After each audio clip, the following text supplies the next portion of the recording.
Oh yeah, so I can understand post-lunch first session totally relate to the energy. What we are going to do is that what we can do is that we can assure that for the next 40 minutes that we have here on the dais, we are going to do some relevant discussions which are relevant to everybody. I'm assuming everybody is from data, analytics, ML, AI side of the things.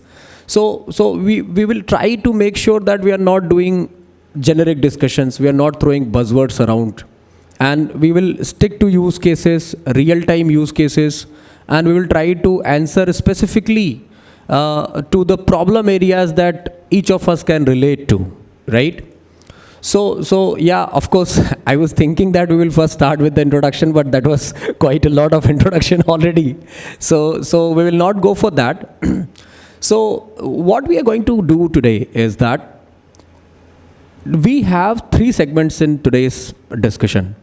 In the first segment, each of the speakers will get first 30 seconds, 40 seconds, quickly talk about one of your few favorite use case with your experience that of course you must be applying many things in analytics, in ML, NMI, AI, correct? So you talk about one of your favorite use case so that it can help the audience. Maybe somebody has already tried it, somebody can learn from it. And in the second segment, I have prepared some 5-10 questions related to the topic that we have today, which is the adoption of analytics in the industry. And the last segment, what we will do is, let's keep that as a surprise for now, right? So what I'll do is, I'll first start with Imran. I'll request all the speakers to go one by one, take 50-60 seconds, make it short, quick, talk about one of your favorite use case. Yeah, sure, Sachin. If you talk about BFSI in insurance industry, we talk about lots of IIDAs. So IDA, keeps on giving lots of requirement, and being a GI company, you keep on reporting internal and external stuff. So there was a use case, when we have to, summarize the data. So in general insurance industry, we get data. And it's on a, very in huge numbers, like one insurance policy and then, lots of endorsements. So coming to a reporting structure wherein you want to have the entire financial statement, like starting from GWP, then NEP, GP, then claims, and then loss ratio, then IBNR. It becomes a lot of efforts to create, GP, that's gross earned premium, and net earned premium. So as a part of BI team and data warehousing team, we thought of summarizing the entire reporting structure. So we used lots of mechanism like storing data up to previous month and then creating that. So rather than calculating everything from start to end, we thought of storing data at a particular stage, and then every month keep on creating GP or NEP or loss ratio on a month-on-month basis. So with this approach, we were able to reduce the time. Earlier it was taking 15 to 20 days to finalize the report. Every 25th or 26th of every month, the report used to go to the board of director for approval. And after implementing this one, we were able to reduce approx 20 days. So in next 7 days, we were able to generate the reports, and those have been circulated to the entire organization, be it like CEO, CFO. So this was the best approach which followed with one of the GI company, and it successfully worked. Even today, we are able to do the same thing across organization. Thanks, Imran. I will move to Trupti. Hi, good afternoon all. So one one use case that I would want to highlight is, when there is any model development that's happening, right, any predictive analytics that's happening, first I think 15-20 days go into your bad rate definition, it goes into your data cleaning, getting data in the right format, all your event rate, your roll rate analysis and all that. What we are creating is an agentic kind of a structure wherein what it understands is, okay, it's a collection model or it's a credit model. It creates the features, right, that are useful, that are say 1,000 features which we usually use in a credit predictive model. Something like a variable repository. which is Yes. readily available. That's right. So feature selection, feature creation, feature selection, and first cut model. It gets to that level, and after that is the actual manual work starts, where Only you the tweaking of the model is. iterate into Yeah, that. So yeah, this yeah. is definitely That's reduced our interesting. work by almost 15 working days, right? So that's something that we are trying to achieve here. Perfect. Thank Perfect. you. Mr. Nikesh. Hello. Hello. Good afternoon, all. So if you look at, I come from insurance industry, and we are in the business of risk. And the moment of truth comes when you are putting a claim against an insurance company. This is the time when you judge how strong ethics of that company when it comes to paying. Typically, what happens in insurance, a lot of fraudulent things happens. Okay, so you try to build a model which try to detect a fraud, and then these cases go for investigation, which improves, which takes its own time till the time it becomes like it is a genuine case to be paid. I said most of the insurance industry is trying to solve that problem. I said why not to look mirror image of this problem, develop a model which gives you a confidence that this person has not a single iota of doubt being a fraud. Can we take that confidence and go and do the claim processing within 30 minutes? That is something I'm proud of me as a use case in insurance industry, because this makes my customer experience and customer lives very easy. Wow. Wow. We'll move to Ishfaq. Thank you. So, good afternoon all. Talking about the use cases, it's very hard to actually pick up the favorites, but yeah, so the risk-based credit models, those would be one of the favorites, especially when you are trying to leverage it from the existing customer base, which you would be. So you will be on one side able to give better experience or better offerings to the customers, and on the other side you will be able to, and then that's what we have done, able to kind of limit the delinquencies to maybe 1.5 or 0.3x of what industry has. So that kind of gives you that excitement of working on such models. So yeah, so this is one of the favorites. There are many, but given the time, I'll stick to it. Yeah. Thanks, man. Bhanu. Hello. Yeah, so in insurance industry, the fraud is top of the agenda of the everyone because that is what the industry is looking at, the massive level of the frauds happening. So in terms of the fraud detection model that we develop, substantially we put it injected into our claim processing system, and which will help us to segregate the potential risk claims, which immediately in near real time it will segregate those claims. We convert it into the STP and the non-STP. So non-STP and the flagging the potential frauds, and substantially we reduce last year around 14 to 15% of our fraud cases. So that is the achievement perfect. for the organization. Thank you. Perfect. Was any of the use cases relatable to all of you? If that was, we can give a quick round of applause to all the speakers who have shared the use cases with us. With this, now we move to the next segment, where I'll be asking questions very specific to the agenda that we have today, which is adoption of the analytics and AI at enterprise level, right? When it comes to adoption of the AI, I'll start with you, Imran. When it comes to adoption of the AI, accuracy and reliability of the data becomes the most important thing. If a stakeholder or the business decision maker is looking at some report or data, the accuracy and reliability is the most important thing, because other than that, what is the importance of having analytics team in the industry, right? So can you talk about how do you assure the welcome Mr. Prateek on the dais. Can you talk about some of the best use cases or frameworks by which you assure the reliability and good quality of the data in your AI practices? Yeah, sure. So first of all, data is the only key element. Like if you are, making any decision, if you want to see anything, so data is the only key element, whether you are running on any AI ML model or you are doing any kind of manual analysis. So data speaks. That's what I believe.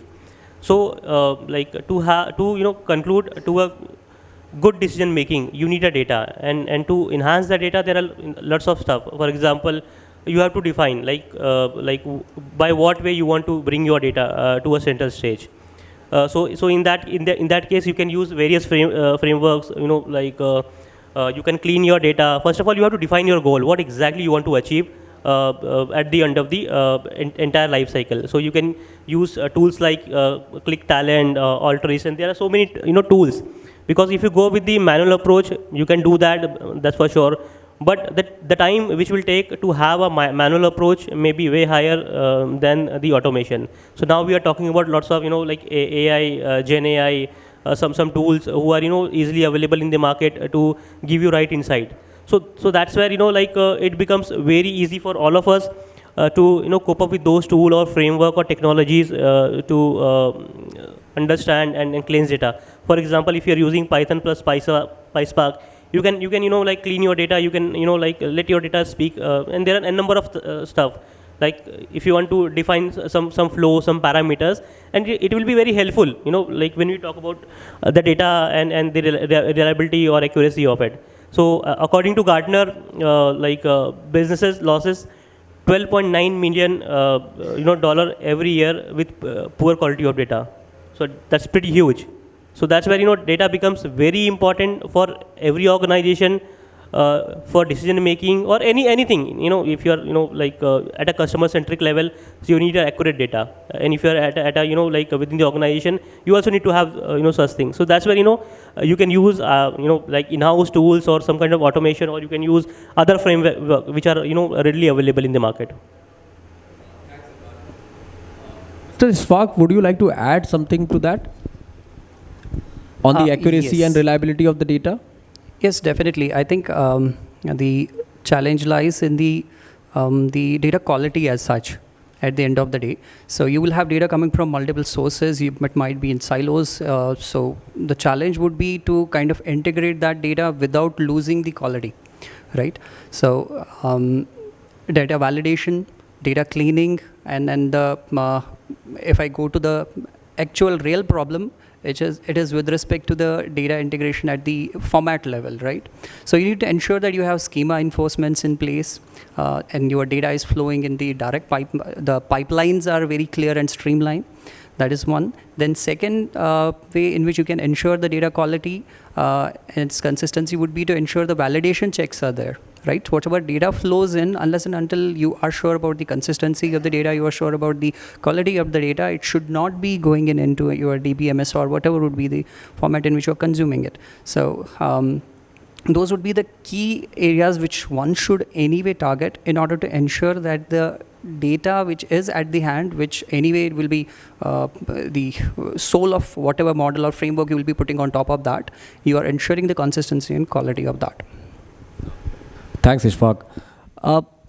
Now I'll come to Trupti. Trupti, the question is actually connected to this only. You talked about having basic frameworks ready to build the models and etc. Being in NBFC, you must be seeing different types of data coming on your way, right? Now there are customer feedbacks which are coming in textual format.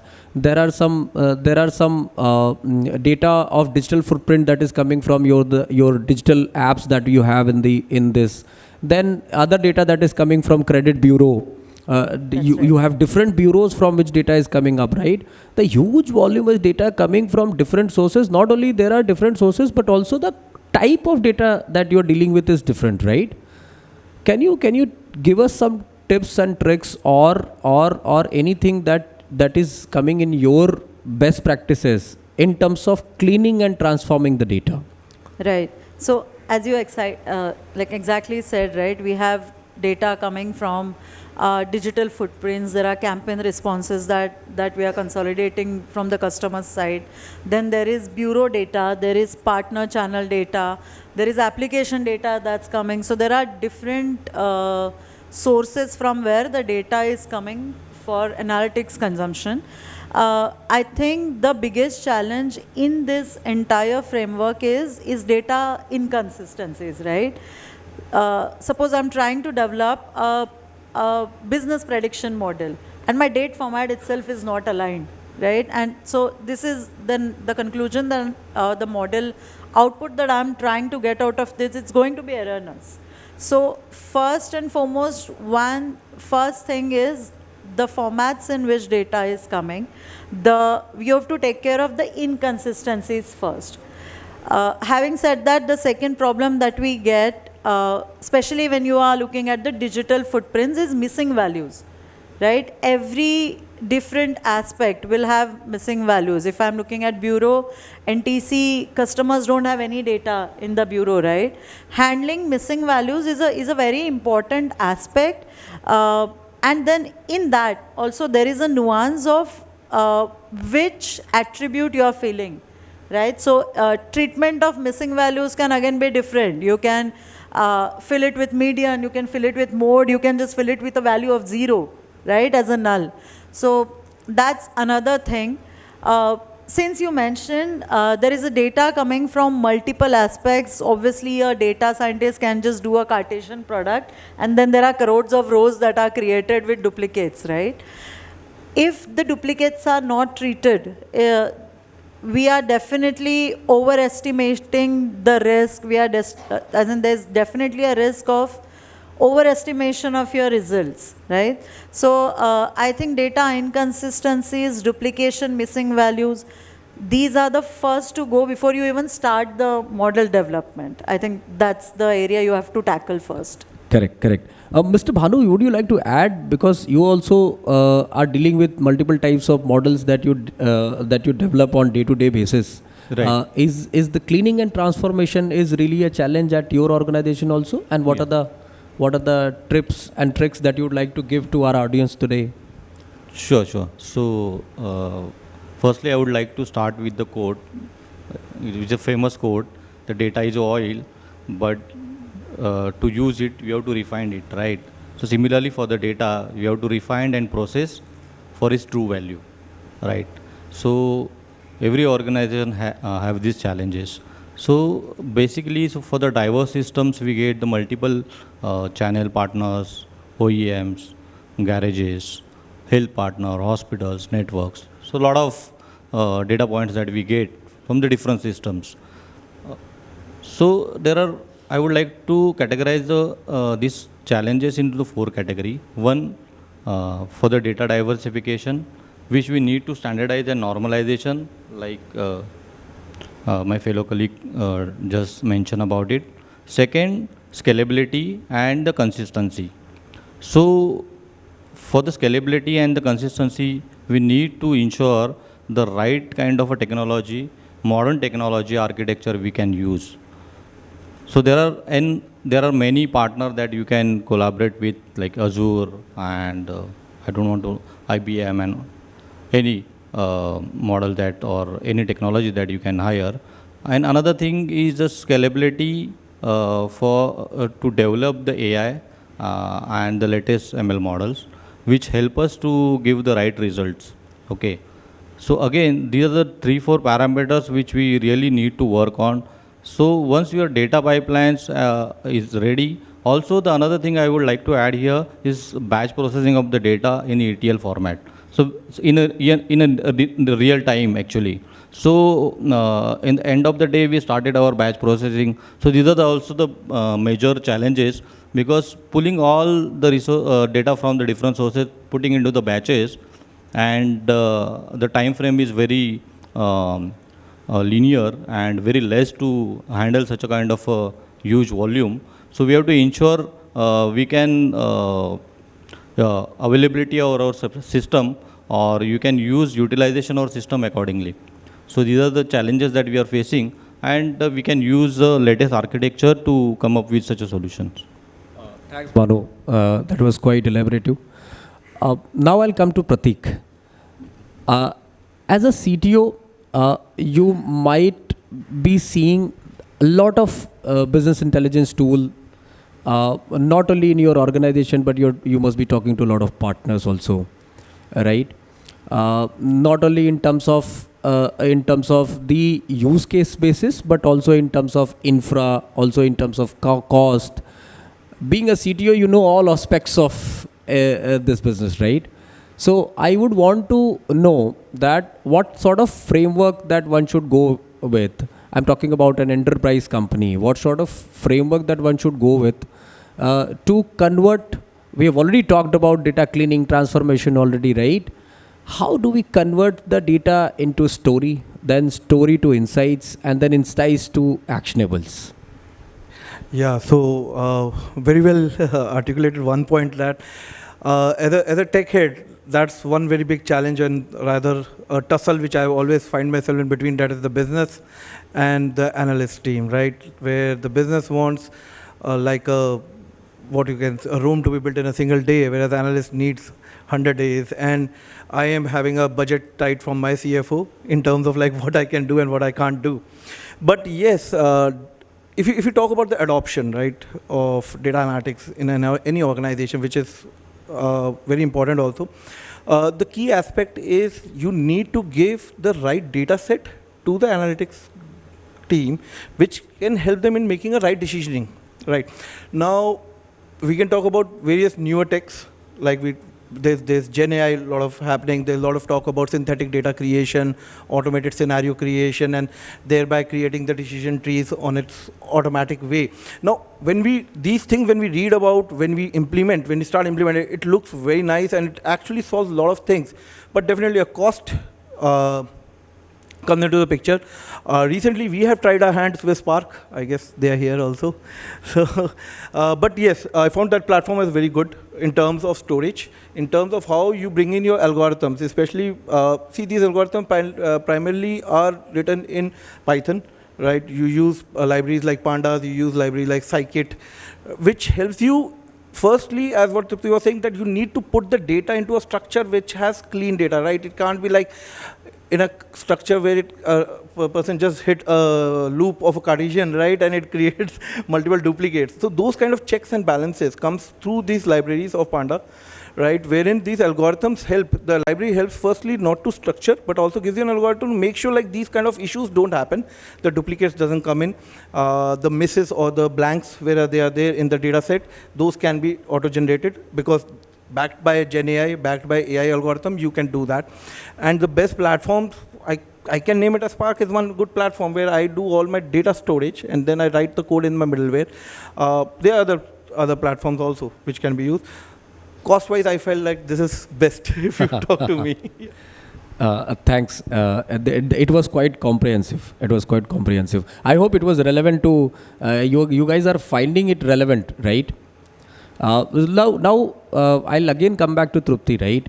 So you will continue our discussion on the model ML side of it. We have already talked about data cleaning, how to convert the data into stories and etc.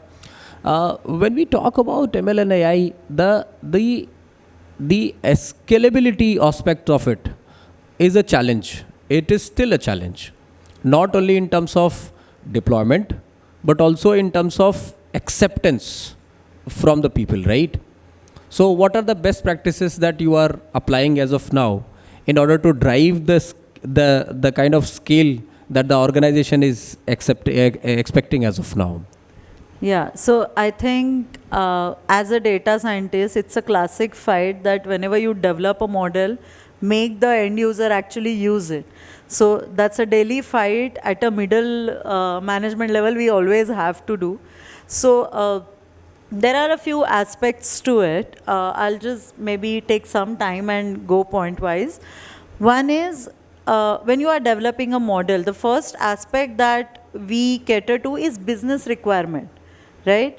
What is the complexity of the prediction that you are trying to do, right? So maybe a simple probability of default models, we can use statistical regression methods, and that can be, it's also now well accepted in business leaders too. But some higher complexity models may need some deep learning models, right? So first is complexity of the problem is what we tackle. Second is what kind of data and what kind of events you are looking at. So if I am developing a write-off or a settlement model, I have very little base to start itself, because in a good lending organization, you'll have lesser write-offs, right? So there, if you go and put in a neural network, there, if you, it tends to fail because it tends to overfit. So data, again, is a very important aspect when you initiate a model development. Third is, what is your stakeholder wanting? And when I say stakeholder, it is business leaders. It is also the regulator. So for example, RBI says that you cannot have a gender and a region as part of your risk modeling, right? So that's a basic hygiene that you have to put. The second aspect when you finalize a model and put it in front of your stakeholder is the model accuracy, right? The best accuracy model is what you show. But with that, there are other things that you have to take care. Like, for example, your model hyperparameter tuning in your ML models is very important in your accuracy. You may have highest accuracy model, but which is going to the depth of 7. That's not something that you will accept, right? Then something called as your model has to hold in different time periods and not just in your train period, right? If your model is moving in terms of even as simple as population, that means it's not the right model because when we maybe implement it, it tends to move further, right? So these aspects you have to take care. And in all these things, right, when it comes to AI and when it comes to ML, its interpretability and its transparency is always questionable, right? Stakeholders look at it, yeah, you've created a black box. I'm not understanding, just give me green, amber, red, and I'll use it. But explainability is very important. So maybe you can start with feature importance. You can start with sharp values and maybe show them that, you know, what kind of problem and how I'm trying to solve that problem. The very important aspect that you, like you mentioned, right, the cost angle of it, right? Because when you develop a model, since I'm also responsible for implementing this models real time. So we host APIs in AWS, right? Now that infra cost, that API cost and that person's cost who's developing it and implementing it. Every time there is a pod increase when production, there are more applications coming in, there's a cost associated with it, right? So I think the final model will be accepted when these pointers are shown and accepted by stakeholders, that there is a accuracy, there is, okay, I'm able to explain what I've done in that black box. The cost is within the budget, right? And my model is holding across multiple validation periods, across even different event rates. So if I've developed a model for, say, 90 DPD in 12 months, it should hold to some extent in 30 DPD in 6 months, correct, right? So there are multiple problems that are solved with one model. So I think these are some aspects which help. So it ultimately boils down to more of communication. You keep communicating, keep communicating, keep communicating, keep it simple. Yeah, and there are tools like Shapley which helps us in interpreting what's happening in the ML and AI. So that's a positive. Mr. Nikesh, would you like to add something on the scalability point? So one thing I will talk about when it comes to the scalability of AI model, it is first of all, it is very important to get a buy-in from the stakeholder. Then you simply show the value of this model. When you are doing any kind of AI work, whether you are using simple analytics or Gen AI or advanced analytics, you need to remember 3 things. This model has to hit either of one of this pillar. Either it should hit top line. It should help company to get more money. It should help company to save some money. If none of this, at least you should make at least one person life easy. If you are not hitting any one of this, आप believe कीजिए आप अपने शौक पूरे कर रहे हैं. You are doing R&D. Don't do R&D. First of all, set the clear for what I'm solving this problem. Let us say if I'm a data scientist trying to solve a problem for a fraud detection, I should have a confidence to take a goal. With my AI/ML model, I'm going to save 5 crore rupees for this company. If you show this type of commitment to your stakeholders, and one more thing, you should never neglect the domain expertise of your person who is working on the ground. You might be one of the most technically advanced person in the room, but without domain knowledge, your model will become flat. So how do you leverage that understanding? And one more thing, when Trupti was talking about black box model, how do you make sure that person should not take this model as a replacement for him, rather than take it is going to augment my work? Because you have to win the confidence of that person, because there is a perception that AI is going to replace me or AI is going to kill a lot of jobs. How do you give that kind of security to the person, to your stakeholders? You are not going to be replaceable, because without your domain knowledge, this AI is not going to work. Third, you have, as a leader of the organization, you should create n number of workshops with all of your stakeholders. They will knowing nothing about ABC of analytics. How do you create educational series? Your webcast, your podcast, or whatever. Make them sure that they are getting educated enough, so that when you talk to them, even if you're using a jargon, they should not feel it is like a foreign word to me. They should not say that I talk English, you talking Arabic, hence we are not on the same page. Absolutely. Yeah. That's the two things I would like to add. Perfect. That was pretty comprehensive. Yeah, Bhanu, you wanted to add something.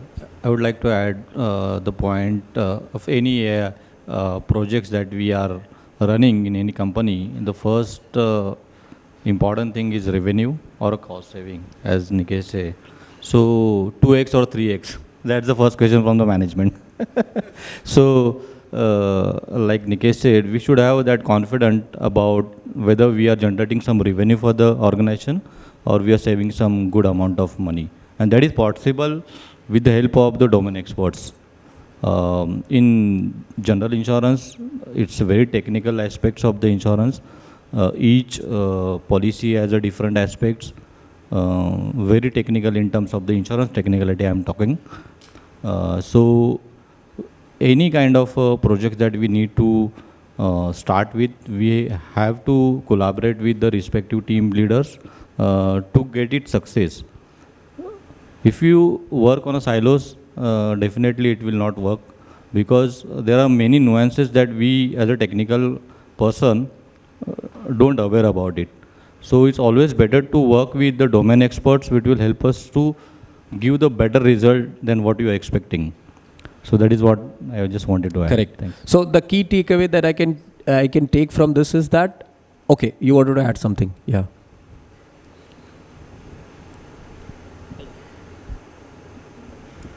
Yeah. Okay, so just one small point I want to add. So, yeah, in order to have the stakeholders buy-in into your whatever exercise you are doing or whatever use case you are working in, so the best way is to go retro and showcase the effectiveness that it would have brought in. So that is the best way in which you can make them see the power of the model or see the power of whatever exercise you have at hand and buy them in. So that should be one of the important pieces. Perfect. So the key takeaways that I have from all the 4 answers is that there are 3 things. One is you communicate. Keep everybody involved, keep talking to them. And the second thing that I can take from here with you, from you, Bhanu sir, is that you keep communicating the cost and the revenue aspects of it, right? Benefit of that. And the third thing that I can take from that is knowledge series that you should create for the stakeholders. Perfect. I think that sums it up all. Now I'll come to you, Ishfaq. I have a very specific question to you related to this only. What is the process of choosing the right model? How do you choose the right model to your business use case?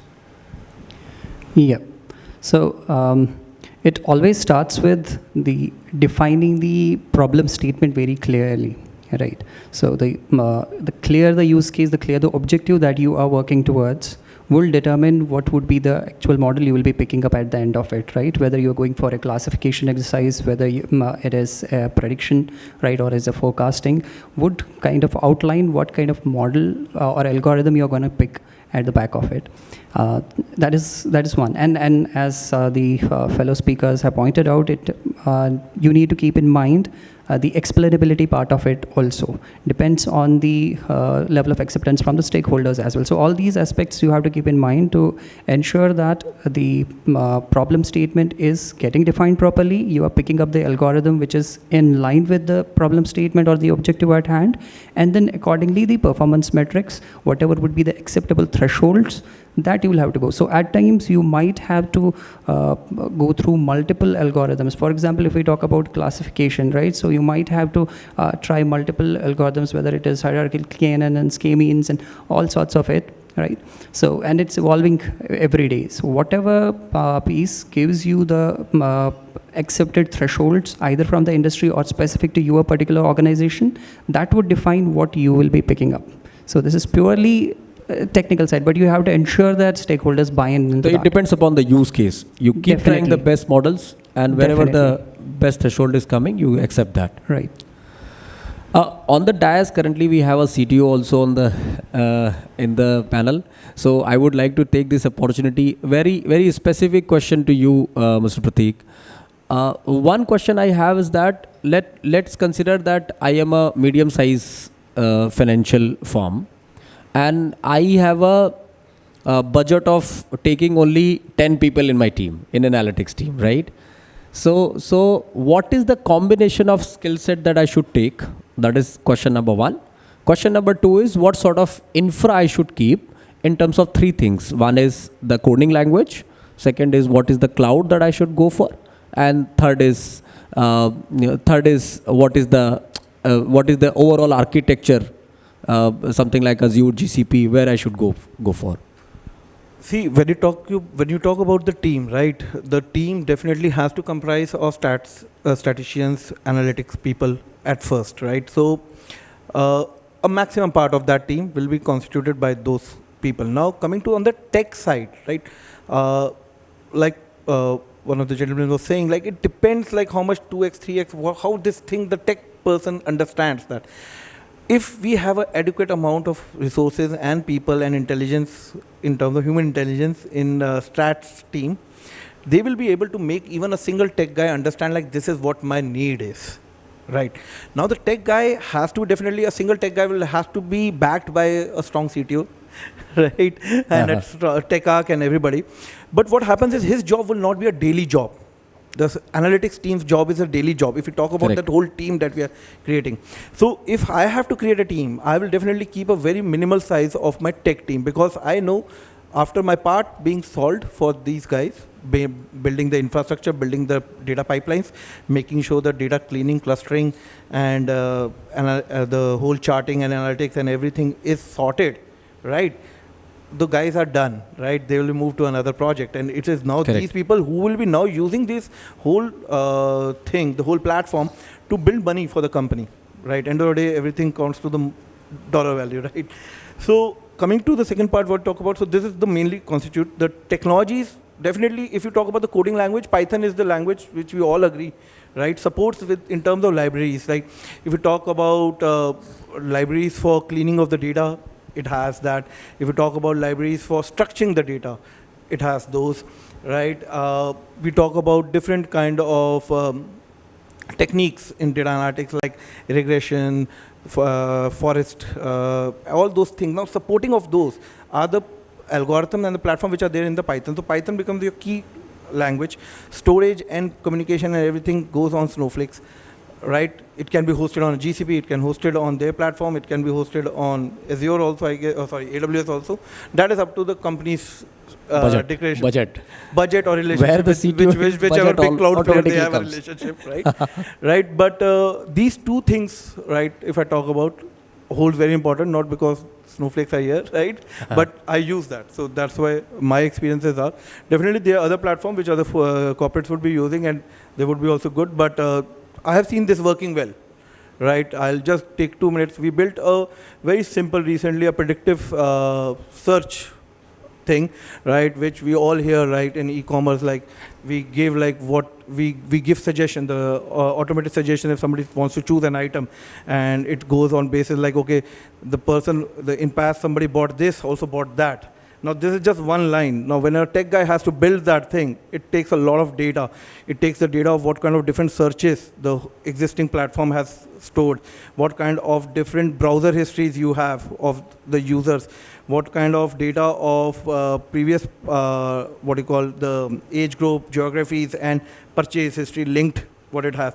So all of these streams of data, one was given by the stats team. So the tech guy went to them like, okay, I know this thing, it's very easy, but how do I find like somebody like an age group of 35 to 40 wants to buy a TV, and he chooses Sony, but what others he can choose? A tech guy doesn't have. Statisticians told him, like see, if we can get this kind of analysis, if we can get this type of series of data, Correct. we can give you that thing. Correct. So that's the combination. I hope I answered. Yeah, definitely, Prateek. Thank you for that answer. So with this, ladies and gentlemen, we come to the last segment of the discussion. In the last segment, see, we have already been hearing about Gen AI, a lot of buzzword about generative intelligence, a lot of buzzwords around Chat GPT and other chatbots which are coming up. I mean, these are all buzzwords, right? All the discussions in the cloud. I would want to know from each of you, with your intuition, what do you think is going to be the biggest trend in next 2 to 3 years?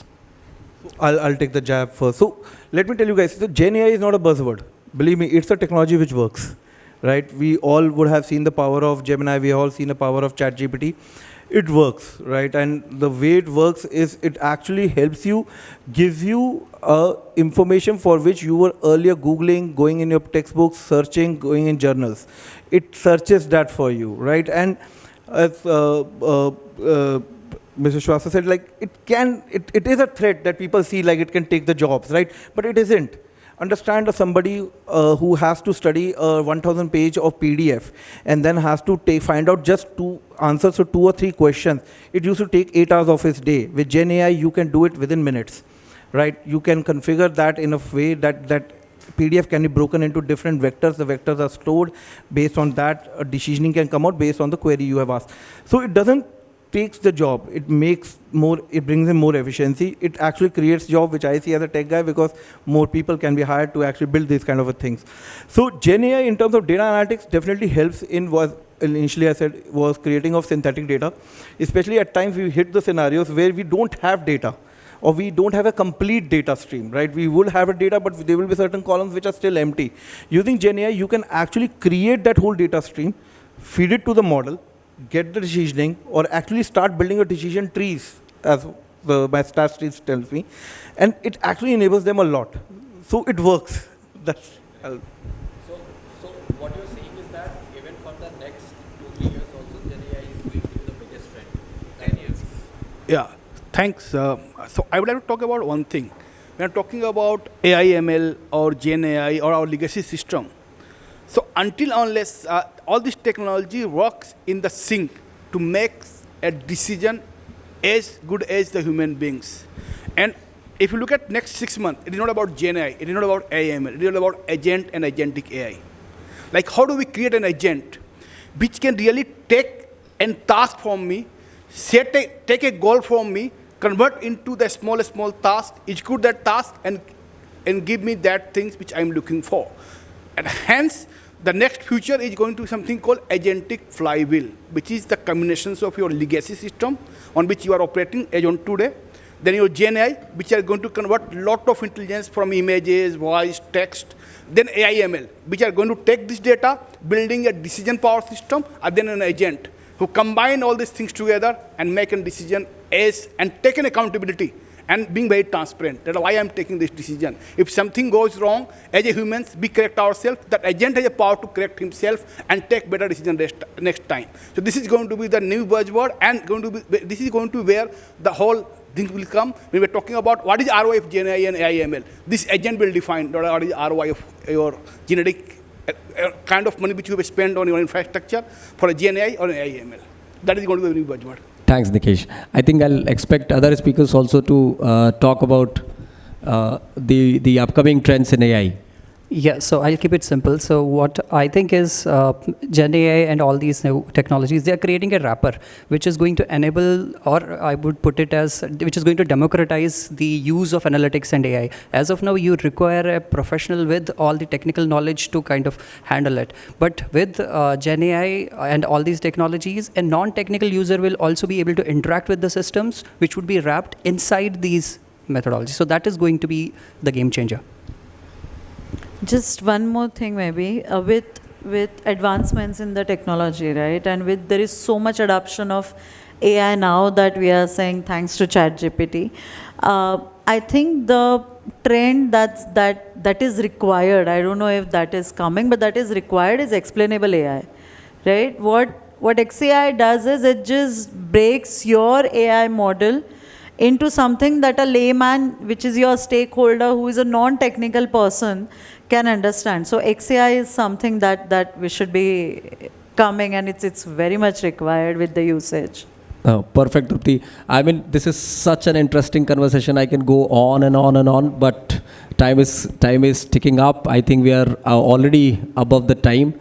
So on behalf of Quantic India, I'd like to thank all the panelists for joining us today, and all the people who are sitting in the audience. Thank you so much for taking out time from your busy schedule.